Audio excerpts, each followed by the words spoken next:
Buenos dias. Thank you for inviting me here to Chile, to Santiago one more time. It's a beautiful country. I was here 10 years ago, and the changes in the city are absolutely dynamic. So congratulations to everyone here who I think helped work and make the city a better place to live in. I'm going to talk to you today in general about emergency medicine around the world, and how it has developed around the world. It really was a bold idea, and it really changed the face of medicine. I don't want to talk about emergency medicine in the past. I want to talk about it today.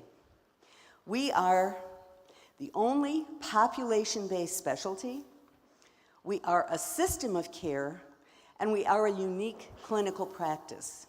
So let me tell you what those three things mean. What do I mean, a population-based practice? Well, we treat all disorders, all ages, be they children, old people, mental illness. We are genderless. We treat people without ability to pay. We'll treat any day, any time. We have to treat patients when the preventive and community services fail. And our diseases that we see in the ED reflect the conditions in the community. If you go to Japan, the average age of the ED patient is going to be very, very old, 80 or 90. If you go to Turkey, the average age of the emergency medicine population is going to be much younger, because it's a young country with a high birth rate. If you go to some cities in the United States where crime is common, you're going to see gunshots and stabs. If you go to countries like Nigeria that have no traffic laws, you're going to see a lot of traffic accidents in the emergency department. And because we're a population-based specialty, we're very important for disease and injury surveillance. We do a lot of secondary prevention in the emergency department. Just think about it. We identify hypertension. We identify chest pain that may be acute coronary syndrome. We will identify domestic violence, child abuse, substance use disorders, mental health disorders, and try to set all these individuals on the right track.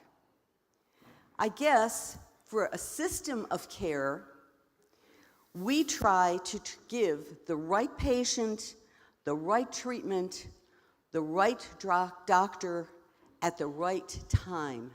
That's how I describe a system of care. So I talked about how we treat the population. Let's talk a little bit about the system of care. Emergency medicine really is a system. It starts with the patient or the community member identifying that they may have a medical emergency, knowing the signs of stroke, knowing the signs of a heart attack. We then start in our emergency care with scene treatment and response. We try to get the patient to access the proper level of care. We give emergency department treatment, and then it's very important for us to get the right disposition. Where does the patient get admitted to the hospital? Does the patient need discharge? Does the patient need intensive care or another level of specialized care? Part of the system of emergency medicine is providing a framework for all emergency services across the spectrum, from identification of a medical emergency until treatment. And then the other part of our system is a set of healthcare professionals, first responders at the scene, paramedics and EMTs, emergency nurses, emergency physicians. Think of other ways that we are part of the system of care. Part of the system means that there is official national recognition of the specialty of emergency medicine. That's a key basic component.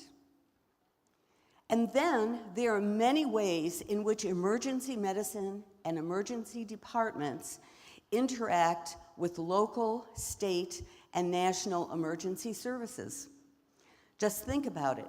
We have trauma systems, poison control centers, we have regionalized care, centers that treat a stroke and a STEMI. Those are some examples of the system of emergency care.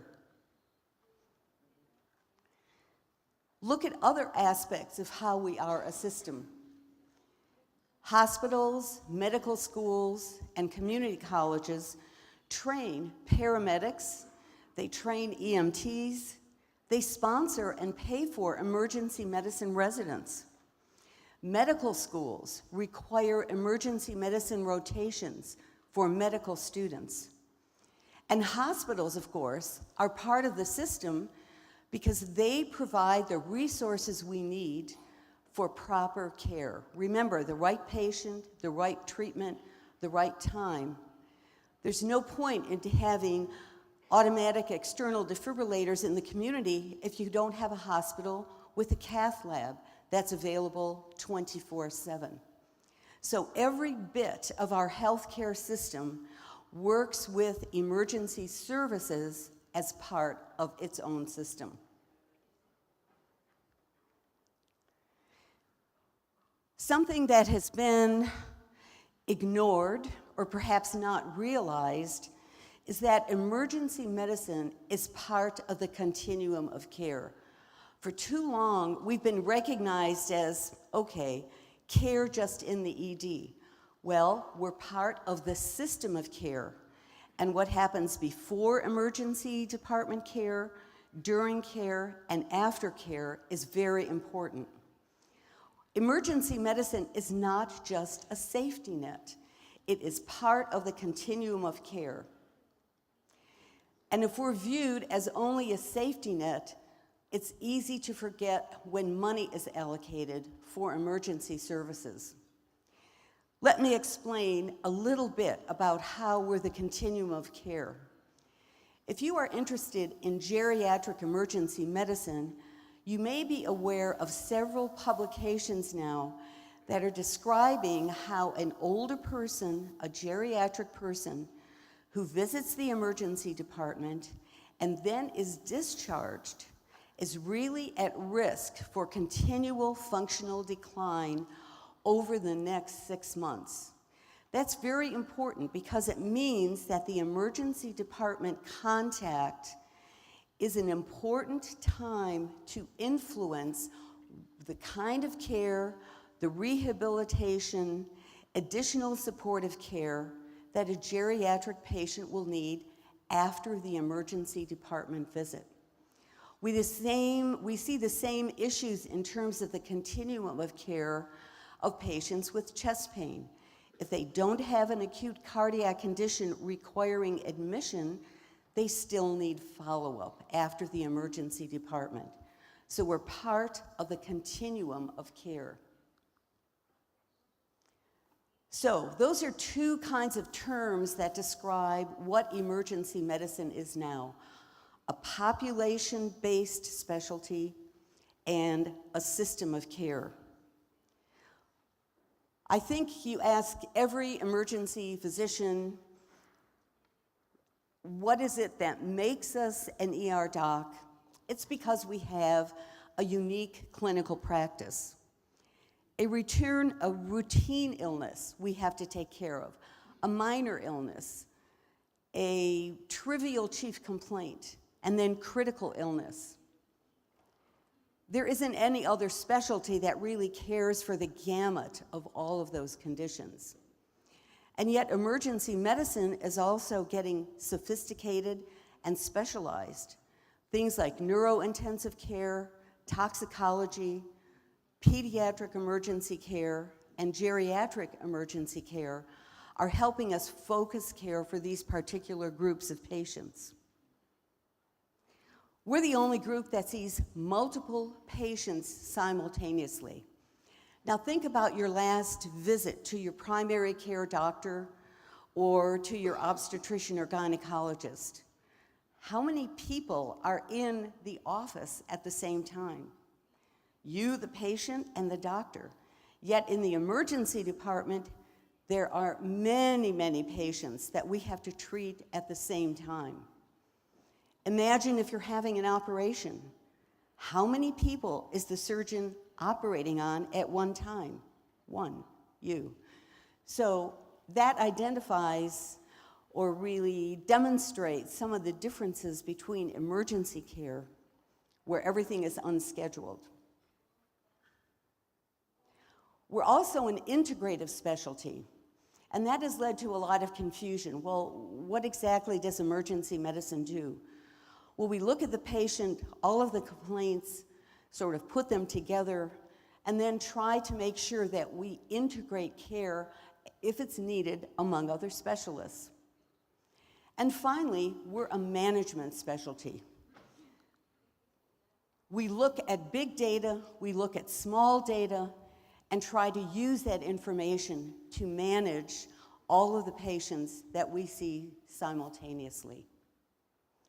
And I suppose one way to really focus the kind of practice we have is in emergency medicine, we have a high sensitivity for illness and injury. We think first, what is the most serious, life-threatening problem this patient could have? Yet other specialists, very appropriately, have a high specificity for the patients that they see. Cardiology is interested in STEMI or non-STEMI, that goes to the cath lab. Surgeons look at patients that require operative intervention. So there's quite a big difference between the way our specialty looks at medical problems and other specialists do the same. And this sometimes is a picture that sort of talks about the mentality one has to have in emergency medicine. We're not just treating one part of the body, but we're trying to treat the whole part of the body and integrate the care that's going on. So we are an integrative specialty. There are times when you have patients with multiple problems. In an automobile accident, a fractured femur, a lacerated spleen, a head injury. We have to integrate all the different types of care that patient is going to need. We may have a patient come in with a STEMI, but we have to examine him closely to make sure there is no acute stroke that's occurred from atrial fibrillation. So we're a very integrative specialty. And yes, we are focused on management. Since its very beginning, emergency medicine has collected data for patient care, for efficiency, and for speed of care. We typically have standardized policies and procedures, and there are data now that show that we can achieve reduced variation by as much as almost 7-fold by having standardized protocols and procedures. And of course, we work with other specialties, such as cardiology and neurology, to do this. We are decision makers, and we see a patient come into the ED, get a brief history, and right away we know in our minds, admit, discharge, consult. We make those decisions right away. We organize levels of care. When you go to see your own physician in the office, you're there by appointment, one patient after the next. But no, in the emergency department, we have to organize patients by their acuity. So we have a fast track, a super fast track, an acute care part of the ED, and even a critical care part of the ED. And we also have to develop our own treatment plans as part of the healthcare system. In the United States, we have a lot of difficulties, as does every country, with the financing of the healthcare system. There's no point in organizing a follow-up plan if your patient can't afford to put that plan in place. So in the emergency department, we're often in the position of getting a full workup so we can give the patient a clean bill of health and they don't have to worry about the problem afterwards, or have enough symptoms that we can really set them up with a specialist for care. So that's what emergency medicine is like today. We started out as an idea about a system of care to organize things going in the emergency room. We have become a population-based specialty, really the only population-based specialty. We have developed our own system of care, and we are in turn part of a greater system of health care. And we do have a unique clinical practice. And we need to communicate these features to others that perhaps still don't understand what emergency medicine is. I remember speaking to my dad a few years ago when he was still alive, and he said, "Oh man, Judy, you've got these books." And he said, "But where's your office? What do you really do?" So even after all that time, it was a little bit difficult for my family to understand. My office is the emergency department where the population comes. So we have to do our best to communicate all of that to our colleagues, our political leaders, and our medical leaders. Now, the other thing that's happened with emergency medicine is we've developed a world of choices for our professional practice. We've also developed a world of challenges. No longer are we the specialty that just works in the ED, but let's look at some of the things that give us choices today. And how do we assess our choices? Where do we look for more professional involvement and different professional involvements in the emergency department? Well, first you have to look at the healthcare system. What's it like? What are the needs? Financial resources. Where is the money? Is there money to support more emergency care? Do we need to really look at more efficiency ways? What about medical manpower? And that is a problem around the world. How do we meet our needs for medical manpower sooner rather than later? In the US, we're still way behind in medical manpower. What about other healthcare providers? Can they help us provide emergency care? How do we educate emergency physicians? Really, educating at the medical student or the resident level is a challenge that we have accomplished. But what about practitioners who are out in the community 5 or 10 years from now? In the US, we are recognizing that's one of our greatest needs.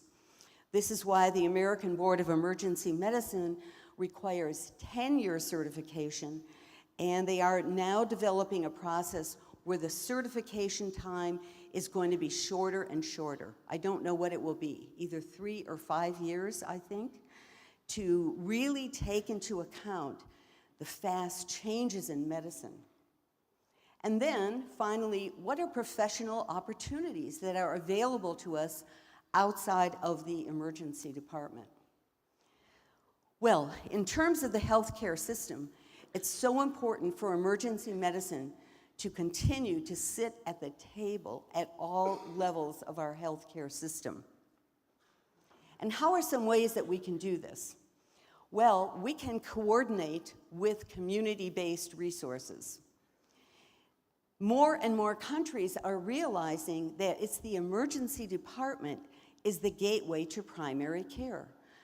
So no matter how good your primary care system is, not everyone uses it. They get ill, they go into the ED. We then are a source of referral to patients for primary care. We know from a study in California that if a good primary care system is in place, we can reduce ED visits by about 2%. 2% doesn't sound like very much, but population-based, it's a lot of decrease of ED visits. So it shows the relationship, these two facts show the relationship between emergency medicine and primary care. And emergency medicine can also advocate for specialty referrals that may occur a lot quicker out of the ED than out of a primary care office. So it's important to integrate emergency medicine with community-based resources. Now, what we're seeing now, some trends in the United States and in Europe, is to improve pre-hospital care systems, decrease hospital transport. We already see that in Europe, where the EMS systems can treat the patient and not bring them to the hospital. But we don't have that system generally in the US. But what we are seeing is that the use of our paramedic systems, in addition to transporting patients at the hospital, they can make home visits to make sure, especially for geriatric patients, newborns, or palliative care, they can make home visits and decrease the burden on the healthcare system in general, in addition to emergency services.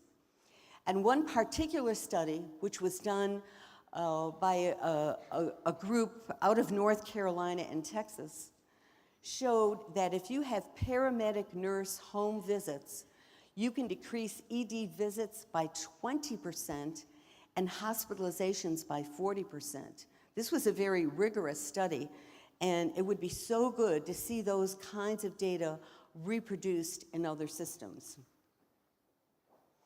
Costa Rica is known for having probably one of the best primary care systems, but until this summer, they were not coordinated with the ED visits. And I learned at a recent international visits that as of June in this year, ED visits were now part of the whole data set and the string of information that the primary care doctor had in Costa Rica. What a great innovation that is. And it shows the importance of hooking up the ED because it's part of the continuum of care.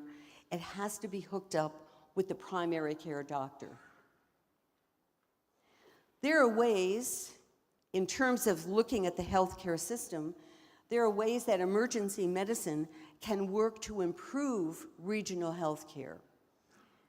Categorize the numbers of EDs, categorize the types of EDs, help individual physicians make the transition from communicable diseases to non-communicable diseases, like cardiovascular disease.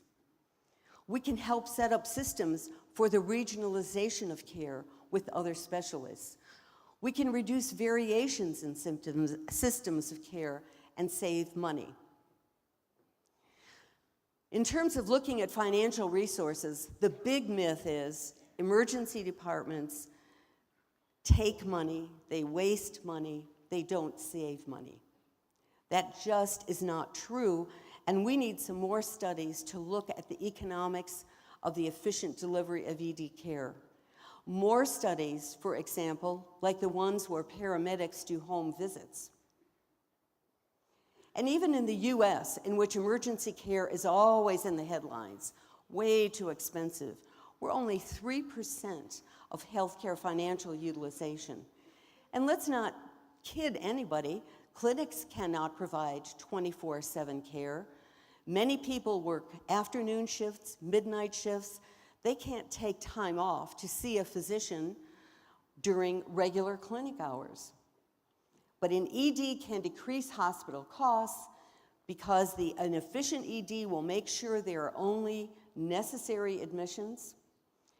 We can give the right care from the very beginning of the patient contact. We can manage observation units that can watch people for 12 hours or 24 and decrease hospital admissions. We have clinical pathways to really speed all kinds of care throughout the healthcare system. We can obtain consultation only when it's necessary. All of these things save a lot of money for hospitals. Let's talk a bit about medical manpower, which is one of our big problems around the world in emergency medicine. The International Federation of Emergency Medicine in 2015 started looking at sustainable working conditions because our real concern is, as emergency medicine, as emergency departments develop around the world, working conditions are not improving for emergency physicians. We still see 24-hour shifts. We see strikes in which emergency physicians are overworked in the ED. There were strikes in Kenya, strikes in the United Kingdom, and strikes in Poland to achieve a livable wage and reasonable working hours. So there's a lot we have to do with medical manpower. Job planning is important. A young physician can work hard in the emergency department, see many, many patients. Takes a lot of energy and stamina to keep that up for a 30 or a 35-year practice. How do we do that? How can we help our physicians better balance clinical and non-clinical work?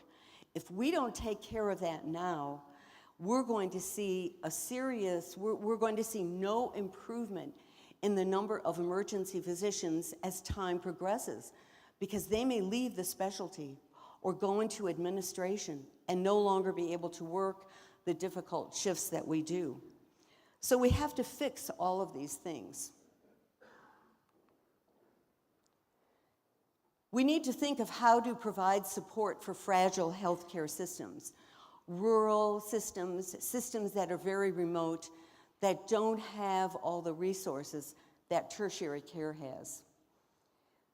Career planning is important, and what we're seeing now in the United States is a change in the way physicians are being treated as they age, with a progression from working all shifts, including midnights, to no midnight shifts as they reach the ages of 55, 60, or 65.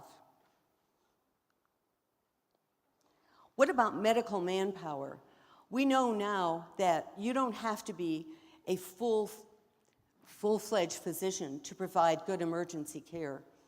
So in the United States and in the United Kingdom and Australasia, we have physician's assistants and nurse practitioners. In Latin America, we have midwives that help.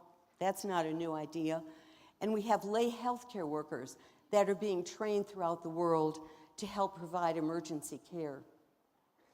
We do know there are data that out of the UK, and there's only this one study of which I'm aware, that non-emergency medicine trained physicians can still provide good emergency care.